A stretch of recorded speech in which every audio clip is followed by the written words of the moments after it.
dans cette vidéo, je vais partager avec toi ce que j'ai appris après avoir recruté et formé plus de 700 salariés en CDI en l'espace de 3 ans. Donc à cette époque-là, on est en 2014, je pense.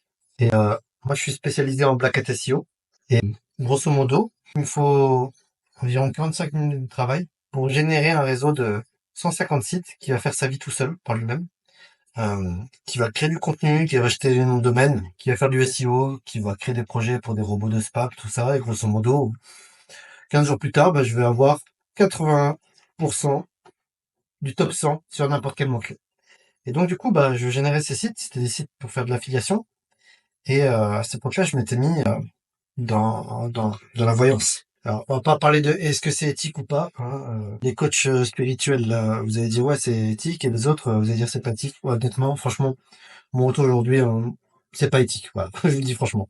Bon, c'est fait, c'est fait. On pourra reparler un jour, si vous voulez, de ce côté obscur. Je vais mettre dans la description une vidéo dans laquelle je vous parle du syndrome de l'imposteur parce que j'ai la honte et la culpabilité qui m'a rattrapé quelques années après ça. C'est assez intense, hein. Mais la regardez pas maintenant, regardez-la après. Donc voilà, ça t'annonce un petit peu la couleur de ce qu'il va y avoir dans cette vidéo où je vais lâcher des dossiers. Ça va pas faire plaisir, je vais dire des choses qui sont politiquement incorrectes, mais pourtant qui sont bien réelles et que tu as probablement besoin d'entendre si toi aussi t'as envie de scaler ton business. Bon, là, quand même, tu vois, depuis 2015, quand même, il y a 10 ans qui sont passés. On travaille davantage en remote aujourd'hui. Et surtout, maintenant, c'est standardisé, tu vois, et puis je pense on va dans ce sens de plus en plus. C'est de passer par des auto-entrepreneurs. Tu vois, les gens veulent garder leur indépendance. Ça tombe bien. Les entrepreneurs aussi veulent garder leur indépendance. Donc, ça arrange tout le monde. Puis surtout, c'est carrément plus facile de se séparer. Là, je vais rajouter de noix. De se séparer des collaborateurs quand ils sont freelance. Donc, pour aller droit au but, grosso modo, quand tu vas prendre des salariés, tes collaborateurs, ça marche avec les freelances aussi en passage, hein. Tu vois, regarde, si tu prends l'exemple des grandes entreprises, des grosses compagnies, tu peux pas bâtir un empire, un groupe, une multinationale, t'es un enculé, c'est pas possible. T'as besoin d'avoir des super collaborateurs. Et donc, à ton avis, est-ce que les gros patrons qui sont détestés aujourd'hui par les caissières de Carrefour, je sais pas quoi, ont pu monter des empires pareils en se comportant comme des enculés? Non. C'est juste que plus c'est gros, t'as besoin de process, et plus ces process doivent être stricts et appliqués à la règle. Et note aussi que le but du jeu, tu vois, quand tu crées des process, c'est que les gens soient remplaçables. Parce que tu vois, si tu fais pas en sorte que chacun de tes collaborateurs soit remplaçable, tu vas être dans la merde. Parce que c'est eux qui vont contrôler. Alors que tu vois, à la base, ils sont censés soulager ton business et pas le menacer si demain ils ont mal au cul ou qu'ils en ont marre de toi. On va se mettre là. Hop là. Et donc, on va continuer à raconter nos histoires. C'est bon, j'ai un petit velouté avec les noix. C'est excellent. Ouais, j'ai commencé par la fin, parce qu'il paraît que sur YouTube, il faut commencer par la fin.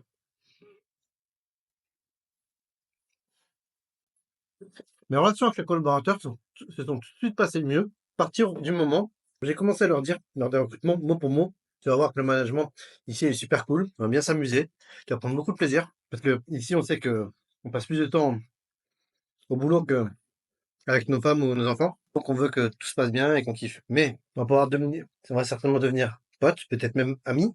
Mais n'oublie jamais, au grand jamais, que je suis d'abord ton patron. Et que ta seule et unique raison d'être à mes côtés, c'est soit de m'enrichir, soit de me faire gagner plus d'argent, soit de me faire gagner en liberté. Mais le jour où tu arrêtes de me rapporter de l'argent, de la liberté, on va arrêter de travailler ensemble. Ah, c'est très cru, mais c'est la réalité. Comme si toi, ta seule raison d'être à mes côtés, c'est aussi que je te donne de l'argent en échange. Si demain, je te donne plus d'argent, c'est toi qui vas me virer, tu vois. À partir du moment où j'étais aussi brutal, ça s'est beaucoup mieux passé. Après, concernant les recrutements, donc tu vois, j'ai recruté 700 salariés, on s'est dit en l'espace de 3 ans, donc il y a eu beaucoup de turnover. Parce que 90% du staff, c'était des setters et des closers. À l'époque, on appelait ça des téléopérateurs et des télévendeurs. On avait aussi des assistants commerciaux. Aujourd'hui, on appellerait ça des Custom Success Managers. On avait la vigie. La vigie, c'est ceux qui rappellent les clients pour vérifier que tous les process ont été suivis. Sinon, ils faisaient du zigzag. Et donc, ça faisait des mauvaises relations commerciales.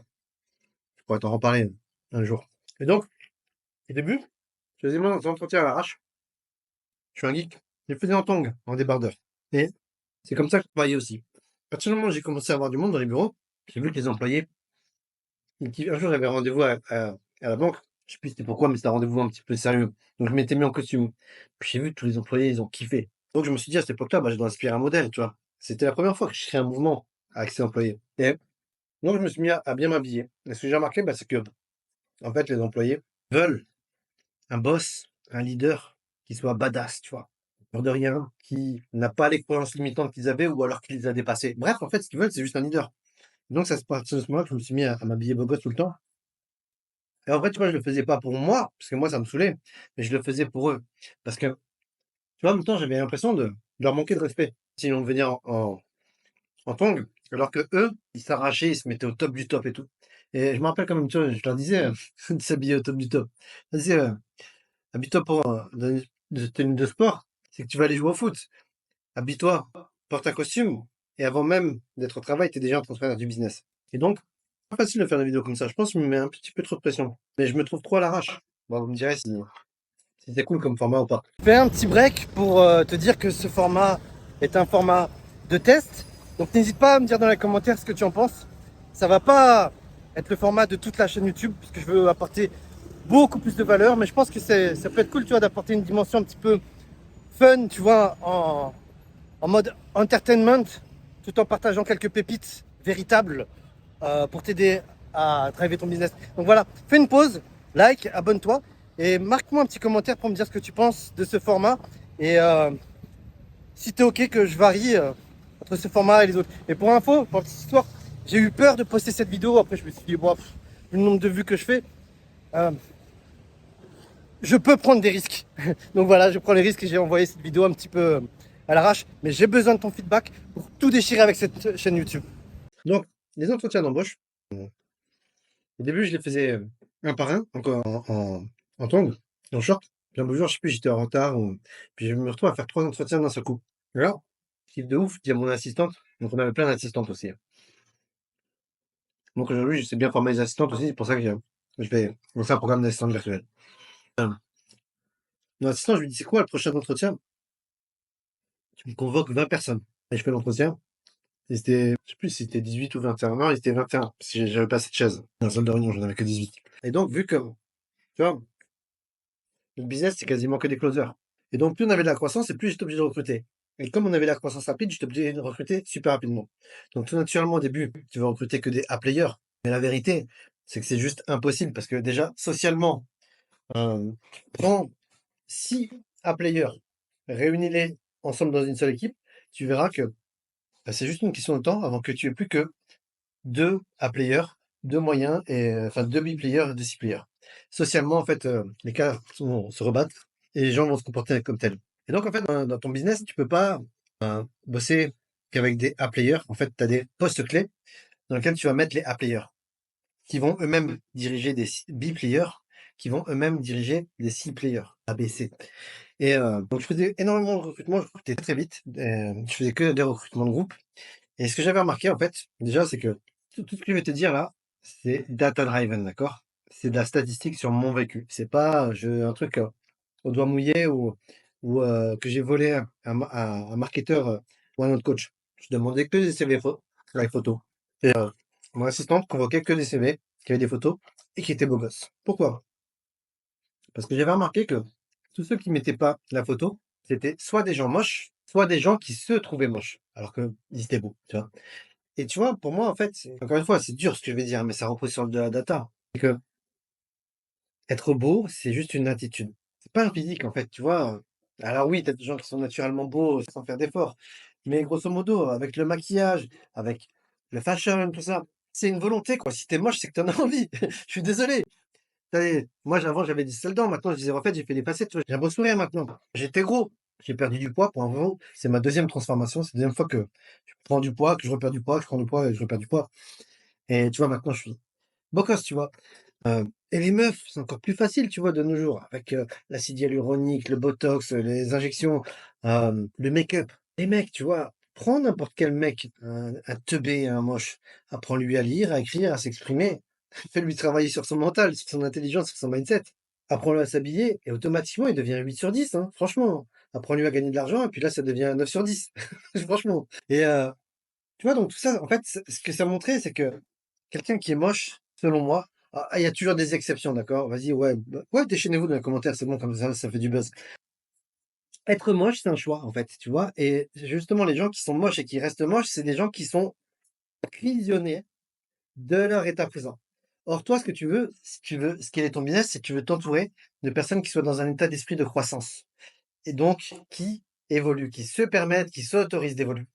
Parce que toi, ce que tu veux, c'est faire évoluer ton business. Et donc, si tu as le choix entre des gens, état d'esprit figé, état d'esprit de croissance, pour passer, mettre ton business en croissance, avec qui tu crois que tu as le plus de chances de réussir? Donc voilà, tu dégages ceux qui sont dans l'état, tu vas favoriser ceux qui sont dans un état d'esprit de croissance. Et donc, bah, grosso modo, en prenant les beaux, c'est un vrai cheat code. Alors des fois, il y a un beau qui est con, hein, qui est teubé, bien sûr. Tu vois, il y a toujours des exceptions. Mais statistiquement parlant, bah, c'est beaucoup mieux. Et notamment, tu vois, dans la vente et le marketing, c'est pareil, tu vois, en fait, être beau, de la séduction, tu vois, c'est savoir se vendre déjà, en fait, tu vois. Et je connais pas, encore une fois, il y a toujours des exceptions, d'accord? Mais je connais pas un seul bon marketeur, un seul marketeur qui est excellent, enfin, un seul entrepreneur qui est excellent en marketing, qui ne soit pas un beau gosse. Et quand je dis beau gosse, encore une fois, je parle pas de avoir le physique d'un mannequin, mais le mec, il pécho ce qu'il veut. Point final. Il veut une belle meuf. Et tu remarqueras que c'est pareil avec la plupart des sales. Je te parle pas des petits closers. Je te parle pas des closers qui sont OK. Je te parle des tueurs en closing. La plupart, ils sont super beaux gosses, hein. On peut même aller plus loin. Regarde dans l'infoprenariat, les influenceurs. La plupart, ils sont beaux gosses. Et tu vas me dire, ah ouais, mais non, il y en a qui sont gros. Ouais, ok, il y en a qui sont gros et beaux gosses. Tu vois, c'est pas parce qu'ils sont en surpoids qu'ils sont moches. Non, ils prennent soin d'eux, ils parlent bien, ils sont généreux avec les autres. Mais pour être généreux avec les autres, c'est souvent des gens qui sont déjà généreux avec eux-mêmes. Tu vois, s'ils arrivent à avoir l'influence, c'est parce qu'ils aiment les autres. Mais pour aimer les autres, tu dois d'abord commencer par t'aimer toi-même. Donc voilà pourquoi, grosso modo, je recrutais que des beaux. Donc je vois que cette vidéo, elle a déjà pris du temps. C'était la première fois que je testais un format comme ça. J'ai encore beaucoup de choses à dire sur la suite, sur la vérité sur le recrutement des employés, spécialement en France, mais je pourrais même dire les employés en Roumanie ou au Maroc aussi, hein. Et donc, bah, si tu veux une partie 2, tu as juste à me le dire en commentaire. Euh, je rappelle, moi, je suis pas un youtubeur, mais j'ai décidé de m'y mettre à fond. Et donc, si tu as des conseils ou quoi, n'hésite pas à les marquer dans les commentaires. Je prends, tout simplement. Je sais que je suis nul, tu vois. Donc, tout ce que je sais, c'est que je ne sais rien. Donc, je vais prendre tous les conseils. Et si tu as des questions pour la suite, bah, dis-les-moi, posez-les-moi en commentaire. N'hésite pas à me titiller, à dire des questions gênantes, en fait, tu vois. Comme ça va rendre le contenu plus intéressant. Je pense que je pourrais faire au moins 2 vidéos sur le recrutement. Ou peut-être je pourrais faire une vidéo dans laquelle je partage le recrutement, l'autre dans laquelle je partage l'onboarding, l'autre dans laquelle je partage le suivi et puis le licenciement. Voilà, j'espère que cette vidéo t'a plu. C'est la première ou la deuxième d'une longue série sur comment traverser sur les systèmes, les stratégies que j'utilise pour faire passer mes clients de 0 à 100 000 € par mois grâce à 4 paliers. Elle est chiante cette outro, elle est longue. Rejoins-moi sur Instagram, tu as le lien dans la bio et je te dis bah, à très vite, j'ai très hâte de lire tes commentaires. On va voir si franchement, moi je vais faire all-in là, sur l'organique. Toi, je fais de vrais efforts, hein, pour faire ça, hein. Grâce à vous, c'est bien si on faisait un truc miraculeux, tu vois. Genre, il se passe un truc sur le marché va muter. Il y a un mec, là, un chinois, qui va aider tous les formateurs, les coachs, les consultants, et tout le monde va faire beaucoup d'argent, rapidement, et sans se ruiner. Voilà, c'est une bonne intro. Je te dis à demain, dans la prochaine vidéo. J'attends ton commentaire. Ne pas à t'abonner, à liker, et à partager avec quelqu'un qui pourrait apprécier cette vidéo.